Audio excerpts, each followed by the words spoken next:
Mensagens que edificam. O comentário de Carlos Henrique Silva. O Senhor Jesus e seus discípulos saíram da sinagoga. Foram à casa de Pedro e André, e com eles estavam Tiago e João. A sogra de Pedro está enferma e com febre. Isso mesmo, a sogra de Pedro. Para quem diz que Pedro foi o primeiro papa, Pedro era casado. Deus não é contra o casamento. Pelo contrário, olha só o que nos diz a respeito de quem proíbe o casamento. Mas o Espírito expressamente diz que nos últimos tempos apostatarão alguns da fé, dando ouvidos a espíritos enganadores e doutrinas de demônios, pela hipocrisia de homens que falam mentiras, tendo cauterizado as suas próprias consciências, proibindo o casamento e mandando que se abstenham dos alimentos que Deus criou para os fiéis e para os que conheceram a verdade, para deles usarem com ações de graça. 1 Timóteo capítulo 4, versículos do 1 ao 3. Portanto, algumas religiões se baseiam em doutrinas de, entre aspas, dos pais da igreja. Por mais sinceros que estavam sendo, não é a sã doutrina deixada pelos apóstolos. E estão sujeitos a muitos erros, inclusive a proibição do casamento e proibir certos alimentos, como nós vemos nessa passagem de 1 Timóteo. E voltando agora na casa de Pedro, a sogra de Pedro estava deitada e com febre. Então o Senhor Jesus chegou-se a ela, tomou-o pelas mãos e lhe a levantou. E a febre deixou. Marcos capítulo 1, versículos 30 e 31. Cada escritor do Evangelho traz uma perspectiva diferente dos demais. Dessa forma, eles puderam ressaltar detalhes diferentes. Por exemplo, Mateus diz que no capítulo 8, que Jesus tocou nas mãos da sogra de Pedro e ela sarou. Lucas disse no capítulo 4 que Jesus repreendeu a febre e a febre desapareceu. Em Marcos nos relata que Jesus ajudou ela a se levantar. Estaria a Bíblia entrando em contradição? Claro que não. Esses relatos não entram em conflitos, porque cada escritor preferiu enfatizar diferentes detalhes de um mesmo acontecimento, mas todos a fim de evidenciar características diferentes do Senhor Jesus.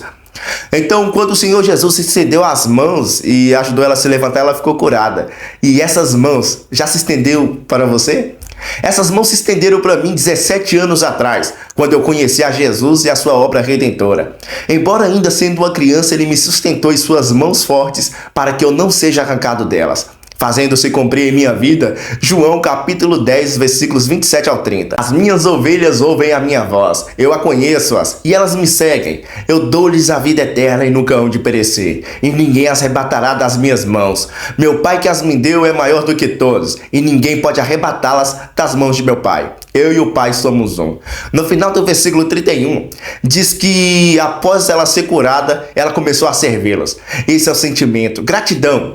Quando somos resgatados pelo Senhor Jesus e salvos pela sua obra redentora, passamos a servi-lo. Não servimos antes. Olha só o que nos diz a palavra do Senhor em Efésios, capítulo 2, nos versículos do 8 ao 10. Porque pela graça sois salvos, por meio da fé. Isso não vem de vós, é dom de Deus. Não vem das obras, para que ninguém se glorie. Porque somos feitura sua, criados em Cristo Jesus, para as boas obras a quais Deus preparou para que andéssemos nela.